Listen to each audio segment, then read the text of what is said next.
Good morning guys, welcome po sa aking video. Ngayon guys ay magpapaligo muna tayo ng ating alang itik pagkatapos silang kumain. Paligo muna tayo sa ating itik sa sapa. Yan po yung kanilang daily routine na ating ginagawa. Pagkatapos po nilang kumain ay dinadala natin sila sa sapa upang makapag-ligo-ligo mga idol, mga kaitik.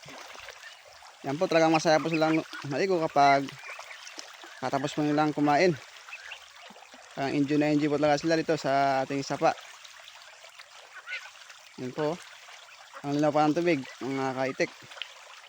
Talagang nagustuhan lang nating itik na maligo sa itong umaga. Pag busog na busog po sila, talagang ang sigla po nilang maligo sa ating sapa. Diba? Ganoon po sila kasaya kapag katapos na ng kumain.